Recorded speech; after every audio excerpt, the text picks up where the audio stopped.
Creepy Doll by Twilight Vestige. Conquer placed the musty halls of his newly acquired castle, flashlight in hand. He quickly learned that regardless of the time of day, the palace remained in perpetual darkness, perhaps highlighting his own feelings, he thought, as he continued exploring. He had been unable to sleep, memories of the horrid day invading his mind only causing him more unrest.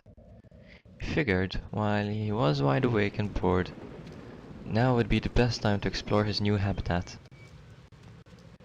His flashlight beam eventually set on a flight of stairs, leading upward into an otherwise formless abyss. A creaking sound, like the chair legs scraping across the floorboard, met his ears. Rats. Figures. That's the last thing I need. Sighing deeply, he caught the marked letter of a P on the floor in his flashlight beam. The room suddenly became brighter as an idea manifested itself above his head. Producing a gas mask and a can of mustard gas from his coat pocket, the girl proceeded up the stairs. An onslaught of uneasiness struck him suddenly as he approached the very top of the stairs, a rusted doorknob being his only greeting. As he made a reach for the corroded handle, he withdrew his hand, taking a sharp breath, and he shook his head in self-ridicule. What is this? Some kind of cheap B-movie? Without hesitation, Conker gripped the knob and gave it a good twist. Conker could have sworn he saw a freighted dress disappear beyond the door frames. He waved his torch around, trying to flush out whatever it made the noise. And then he saw it. A small figure stared back at him from across the room, meeting his gaze despite his head slumping toward the side. The doll's eyes must have been broken. From one eye remained closed even as the doll sat upright. Its hair was held up in identical blonde pigtails, a pink bow resting between them. It had the outward appearance of a hand puppet, as both of its legs were missing. The doll wore a red shirt and blue overall dress. Conker felt his blood run cold as the fractured smile of the doll began moving. Mr. Squirrel! Releasing a pent-up and muffled scream, Conker let the mustard gas can clatter to the floor as he made a mad dash to the door, somehow managing to keep the hold of the trusted flashlight. He took to descending the stairs 2-3 steps at a time as he hurried along the corridor whence he came, eventually coming to his own private quarters and bolting the door shut. Panting heavily, he struggled to light the fireplace, hoping to find comfort in a lit room.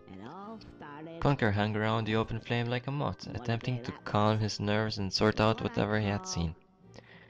It can't be that, whatever it was, had to have been destroyed when the base blew up. He spoke aloud, finding no condolence in his words as an otherwise silent room, chalking it up to a lack of sleep. Conker slipped into slumber, leaving the fireplace to devour its dinner well into the night. Conker woke to the abysmal dreariness of the former king's bedchamber, finding himself lost in a layer of bedsheets. The squirrel fought to free himself before tumbling onto the floor, a timid rapping sound from outside the massive oak door.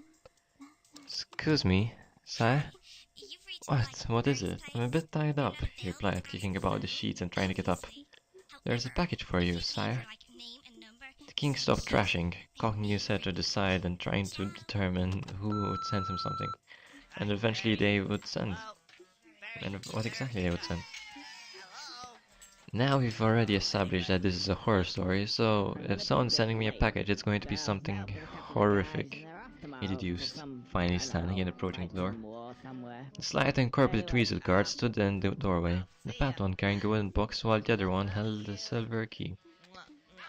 Good morning, sire," the thin one greeted, cracking an awkward smile. "We had a visitor this morning. Left you a package, he did." "Package?" A man in the dark robe, the one with the key continued, rather pale, carried a shark stick with him. "Oh, really?" Conker tried to appear enthused. "Well, let's see what you've got there." The two presented the gift. The key's even been engraved. So it has, Conker confirmed, noting his own name etched into the old key. Taking the item, he turned back to the guards. "I guess you can be on your way. Then, yes, sire." The final salute, the two retreated down the corridor, waiting until they were out of sight. Conker shut the door quietly, walking back to the door, to the bed. He eyed the key suspiciously, bringing his gaze to the lock of the box. Only one thing left now is to open it, right? Conker half expected an explosion, or some sort of bodily harm, as the key clicked open the box. Part of him even suspected the doll to be there, as cliché as it was. Empty space was in the box. Well, that was rather suspenseful, he concluded, pocketing the key. A snapping sound caught his attention as he looked to the fireplace, a dying ember resting between the logs. Was it still there? The new idea suddenly tormented him, and a compelling curiosity struck him like a freight train. Can't quite make it out. Anyway, it seems pretty familiar to me.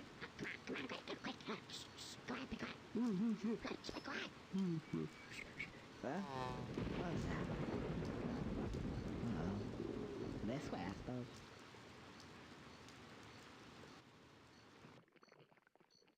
Conker flung the door open wide, firing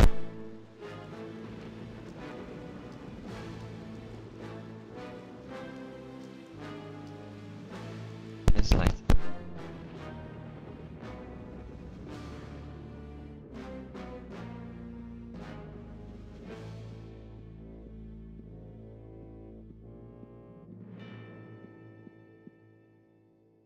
More milk? For the door again, with the bewitched toy in pursuit.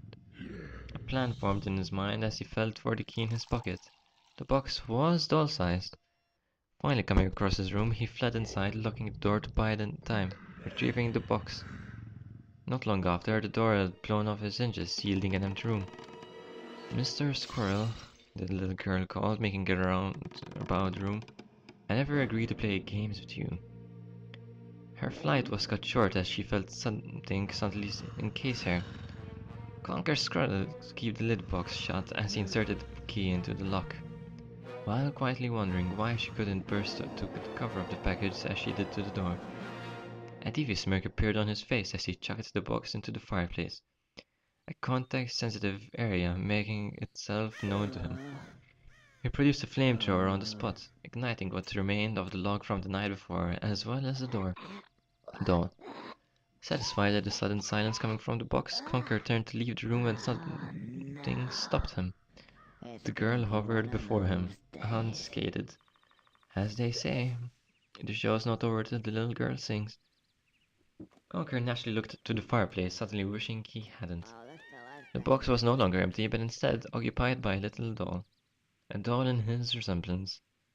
Conker felt an intense wave of heat suddenly crash.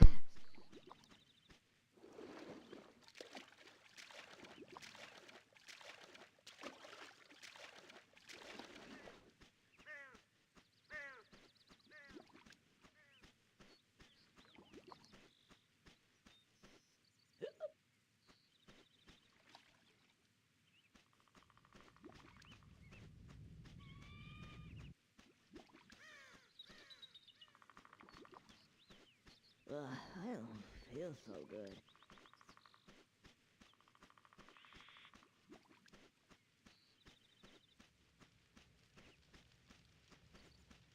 I feel sick.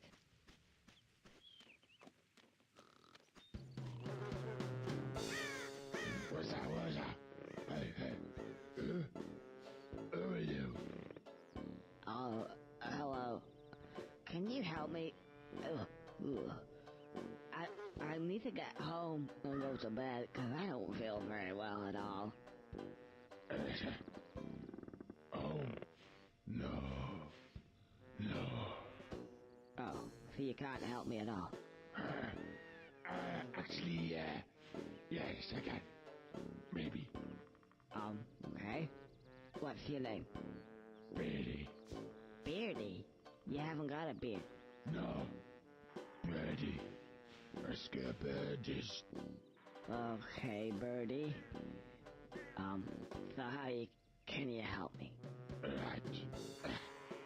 Let's step over here.